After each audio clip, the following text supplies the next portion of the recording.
मेरे प्यारे भारतवासियों को मेरा नमस्ते।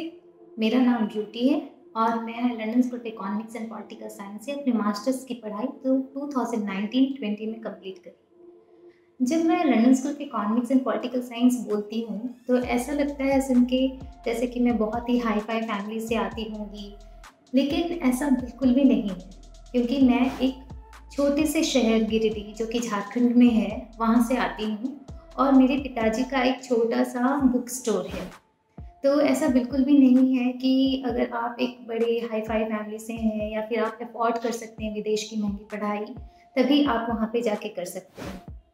मेरा भी एक सपना था कि मैं विश्व विख्यात मतलब वर्ल्ड रिनाउंड यूनिवर्सिटी में जाके पढ़ाई कर पाऊँ। लंदन स्कूल ऑफ इकोनॉमिक्स मेरा एक ख्वाब था, एक ड्रीम थी। लेकिन मैंने तो भारत की पढ़ाई को भी लोन से कंप्लीट करी। तो विदेश की महंगी पढ़ाई मेरे बस की बात भी नहीं थी, लेकिन मैंने अपने सपनों को नहीं छोड़ा।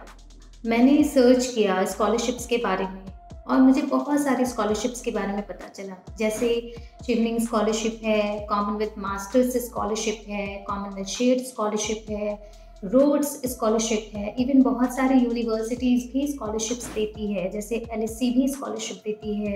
इवन गेट्स कैम्ब्रिज स्कॉलरशिप भी है जो कि कैम्ब्रिज यूनिवर्सिटी के लिए है। तो ऐसे बहुत सारे स्कॉलरशिप्स हैं जो कि विदेश की पढ़ाई को फुल्ली फंडेड स्पॉन्सर करती है, जिसमें कि कॉमनवेल्थ स्कॉलरशिप भी उसमें से एक है जो कि आपकी पढ़ाई को पूरा का पूरा फंड करती है। मतलब वो बिल्कुल फ्री है एक्चुअली। आपके पढ़ाई के ट्यूशन फ़ी से लेकर आपके आने जाने का खर्च, आपके रहने का खर्च, सब कुछ कॉमनवेल्थ कमीशन स्पॉन्सर करती है।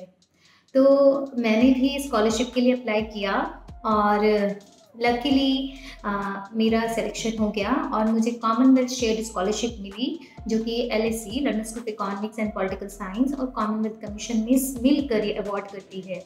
तो उस स्कॉलरशिप के माध्यम से मैंने अपनी एलएससी की पढ़ाई पूरी की। मैंने masters in global health policy की पढ़ाई कंप्लीट करी, जो कि 1 साल का कोर्स है।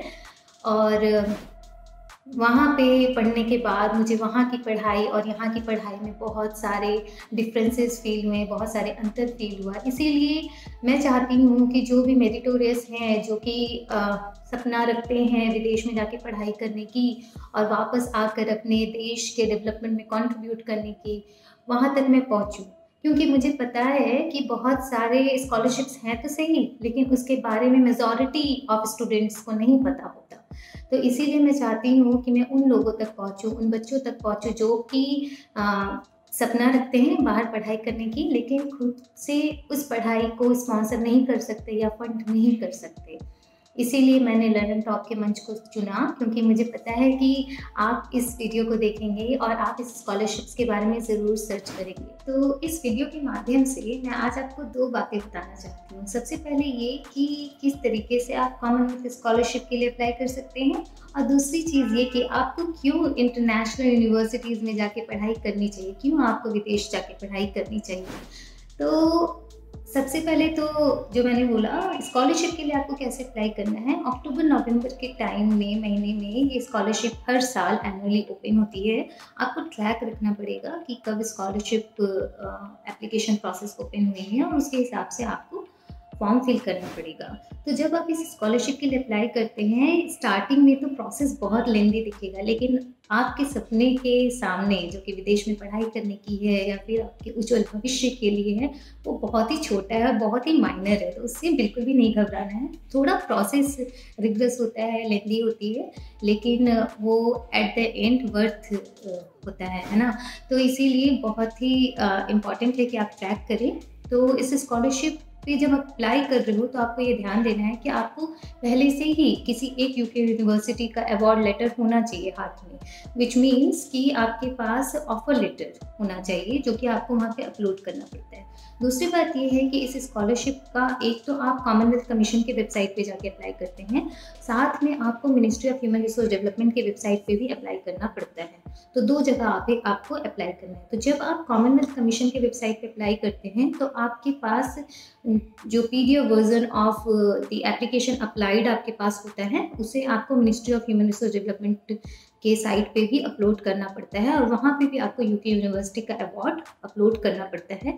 इसीलिए आप कोशिश करें कि आप यूके यूनिवर्सिटीज़ में पहले अप्लाई करें, ताकि आपके पास ये स्कॉलरशिप की एप्लीकेशन ओपन होने से पहले ही ऑफर लेटर रहे। दूसरी बात जो मैं कह रही थी कि क्यों आपको किसी भी विदेश में जाके किसी भी यूनिवर्सिटी में पढ़ाई करनी चाहिए, क्योंकि जब आप इंटरनेशनल यूनिवर्सिटीज़ में पढ़ाई करते हैं तो आपको एक अंतर्राष्ट्रीय प्लेटफॉर्म मिलता है, और जब आप विदेश के अलग अलग कोने से आए हुए बच्चों के साथ पढ़ते हैं तो आपकी जो सोच है वो अंतर्राष्ट्रीय और अंतर सांस्कृतिक सोच डेवलप होती है। उससे क्या होता है कि आप ज़्यादा अलग तरीके से सोच सकते हैं और वो हमारे डेवलपमेंट में बहुत हेल्प करता है। लंदन में जब मैंने पढ़ाई किया तो मुझे भी ऐसे डिफरेंसेस फील हुए कि अंतर्राष्ट्रीय विश्वविद्यालय में पढ़ने से क्या अंतर आती है। तो मुझे ऐसा लगता है कि आपको भी अंतर्राष्ट्रीय विश्वविद्यालय में जाके पढ़ाई करनी चाहिए, क्योंकि वहाँ पे जो पढ़ाई है वो बहुत ही रिसर्च फोकस्ड होते हैं, क्रिटिकली एनालिटिकली सोचने के लिए प्रमोट किया जाता है, टीम वर्क को प्रमोट किया जाता है, और वहाँ पे रटने की चीज़ों को बिल्कुल भी प्रमोट नहीं करते। और सबसे अच्छी बात है कि वहाँ पे कुछ सही और कुछ गलत नहीं होता, आपको अपने ओपिनियन को जस्टिफाई करते हुए आपको अपने पेपर्स लिखने होते हैं। तो और बहुत सारी डिफरेंसेस होती है, तो जो आप वहाँ पे जब जाओगे तो आपको डिफरेंस खुद फील होगा। इसीलिए मुझे लगता है कि अगर आप काबिल हैं, आप सपना रखते हैं विदेश जाके पढ़ाई करने की, ताकि आप अपने देश के लिए कुछ कर पाएँ, इनके विकास के लिए कुछ कर पाएँ, तो आपको ज़रूर जाना चाहिए। तो उम्मीद है कि आपको ये वीडियो बेनिफिशियल लगा होगा, और मैं ललन टॉप को शुक्रिया अदा करना चाहूँगी क्योंकि उन्होंने एक ऐसा प्लेटफॉर्म बनाया जहाँ पे हम जैसे लोग आकर के अपना एक्सपीरियंस शेयर कर पाएँ और हमारे देश के बच्चों को हेल्प मिल पाए, तो इससे बड़ी बात कुछ नहीं हो सकती।